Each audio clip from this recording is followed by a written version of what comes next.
right here is the larynx, okay? And it's made up of two types of, well, there's one type of cartilage here that we talked about is the thyroid cartilage, and it's kind of this upper part that's dark here. So if the kitty had an Adam's apple, it would be from this. Cats don't really have that though, okay?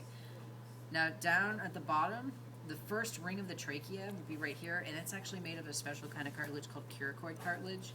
And this first ring of the trachea, it's actually a complete circle, as opposed to just the C-shaped ring, okay? The rest of the trachea, you can see here, and if you put your finger in here, you can actually see feel where it opens to the back, okay? Now let's look inside the larynx. You can see the parts. This little flip right here that looks like a little bird beak, yeah, that's the epiglottis, okay? Now the hole that the air passes, yeah, is the glottis. And on either side, these little lips that look like a little Pac-Man mouth, which are these? Yeah, those are the true vocal cords. The big folds that kind of come down from the epiglottis here, and they extend like this. Those are the false vocal cords. Okay.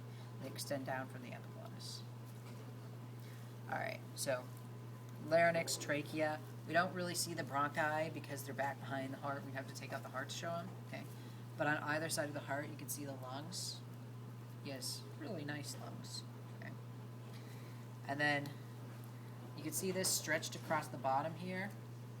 This is the diaphragm. Okay, it may not be on your sheet, but I mean it's a super easy gimme. Like I pin this on there, and people are like, "Oh, it's not on the sheet." I'm like, really? You can't tell that's a diaphragm? Okay, so that's the diaphragm. It's not on your sheet. They need to put it on your sheet. I keep telling them, they keep forgetting, but that's the diaphragm.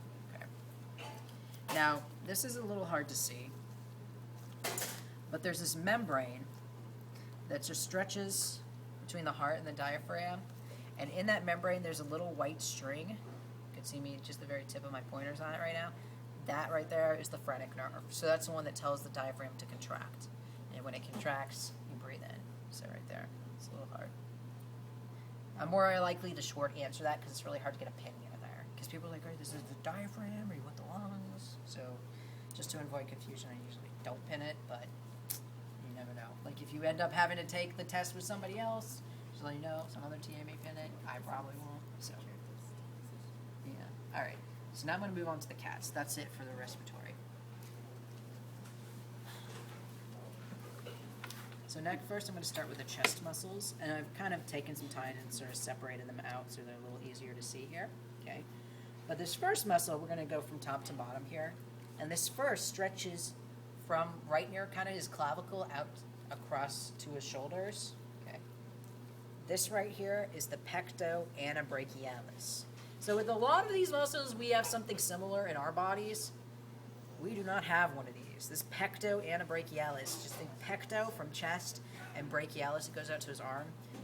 It's like a sash. You know, like Miss America, they give her the big sash. Okay, it's kind of like that. And we don't have one of these because this is what cats use for pouncing. We don't pounce, so we don't need a pectoanabrachialis. Okay. The next one right here, you can see where I've kind of separated it here. This right here makes this V shape. This is the pectoralis major. Okay, and actually the pectoanabrachialis actually sits on the top of it. So you can see I can peel this away. I can see the pectoralis major underneath. Okay, just kind of FYI. Okay. Then the next one, this one also kind of forms a triangle shape, and you can see where it separates here. This right here, it's pectoralis minor. Then you go another V shape here. But this one connects down to the little point on his sternum, and it goes up to his humerus. This is the Xiphi humoralis. So Xiphi, because it connects to the xiphoid process in his sternum, and then humoralis, because it goes up to his humerus. So, I mean, if you can remember where it goes, it's pretty easy to remember the name. Okay. This next one, you can see right here, it's this flap, and it wraps around from his side to his back. Well, sternal oblique's a little lower, but very close. Okay. Latissimus dorsi, because it goes from his think lateral from his side, latissimus lateral side, and then dorsi goes to his back. Okay, latissimus dorsi. And then on either side, when we get down to his abdomen, you can see his belly here. On either side, these dark red muscles, these are the external obliques. They're a little lower. They're weird in a cat, because they got the long torso compared to us. Okay, these are the external obliques, and then sandwiched in here in the middle, you see this stuff with the shiny white covering, this is his rectus abdominis. These are his kitty abs. Okay. So it's kind of interesting. They're covered with this shiny white stuff is actually a tendon. And this sheath-like tendon covering is called an aponeurosis, or it's called aponeurosis, and it keeps these functional groups of muscle together and working as one. So you don't go work your ab, right? You work your abs. And it's this aponeurosis that keeps all these abdominal muscles working together as a group. Okay? So sheath-like tendon covering. Now we get to the legs. So I know the left and the right look pretty different here, right? But what we have here is this is the top layer of superficial muscle that we've left intact on the left leg. And then on the right, we've cut it away and pulled it back so we can see the muscle underneath. Okay? So with this top layer, you can separate these two muscles based on where this vessel runs right here. So if it's above the vessels, this is the sartorius, and if it's below, this is the gracilis. So sartorius, gracilis. Okay. And I always remember the gracilis runs to his groin. It's the lower run, so gracilis groin. Okay. Now we've peeled these away. We're looking at the layers of muscle underneath. And these guys you can also separate. You can see an artery, a vein, and a nerve running through here. You can separate by that line. And there are 3 muscles above that line and 3 muscles below that line. So above that line, 2 out of the 3 of these start with vastus, V-A-T-U-S, V-A-S-T-U-S, vastus, okay? The most lateral one, this guy right here, is the vastus lateralis, okay? This one right here, it's more medial, is the vastus medialis, and the one sandwiched in between, this is the rectus femoris. Okay. Now below that line, we also have 3 muscles. And 2 out of these 3 start with adductor, not abductor. Okay, they're not snatching our kitties up, okay? Adductor, A-D-D. Okay. So this long, skinny one right here, this is the adductor longus, because it's long and skinny. This guy right here is the adductor femoris. And then this big guy right here is the semimembranosus. Okay, so that's it for the legs. Now let's look at our back kitty. Oops, sorry. Don't want to juice you up there. Okay. So with this, we have 6 main muscles. Let me kind of straighten them out a little bit. 6 main muscles that make up the back of the cat. We can also see the triceps brachii here. And then on the front, it's actually kind of underneath this muscle. You get the biceps brachii. Okay. Let me see if I can tease it out a little bit more. But biceps brachii is actually kind of in here underneath. Okay. But so with the back, we have 6 muscles. And the first, there's basically a system of prefixes and suffixes. The prefixes indicate where the muscles are from top to bottom. Like if it's higher, middle, or low. Okay. So if it starts with clavo, think of your clavicle. It's way up high, right? The clavos are the highest. The next 2 start with acromio. So think of like the acromion process on your shoulder blade, kind of in the middle.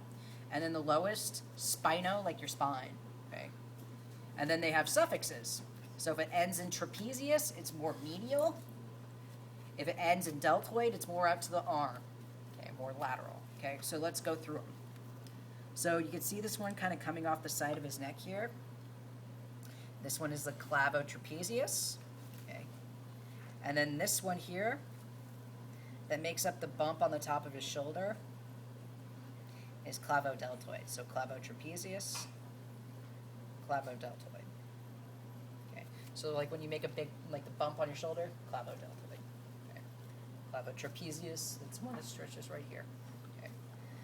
There's slightly different names in humans, but I mean, if you can kind of draw a parallel, then you know it helps. Okay. Now the next one makes this big plate-like muscle on the back of his shoulder here. This is the acromiotrapezius. And this one I still gotta, let's see if I can find a scalpel and cut this. It's kind of just making it look ugly. This one right here, just under the clavodeltoid, this is the acromiodeltoid. Okay. So acromiotrapezius, and then acromiodeltoid. And you can see, like if you're in, you know, a sorority or fraternity where it's delta, right? It's a triangle shape, and you can see it's triangle shaped here. Acromiodeltoid. Okay. And then last but not least, we have the spinotrapezius right here. And then right here, this one that kind of starts to go toward his armpit, this one is spinodeltoid. Okay, so I'm going to count them down in another order now. So, clavotrapezius, acromiotrapezius, spinotrapezius, glavodeltoid, acromiodeltoid, spinodeltoid. So I mean they go right in order. So you can remember clavo like clavicle, acromio like acromion process, spino like your spine. Okay, trapezius more toward the midline of his back, deltoid more out to his arm.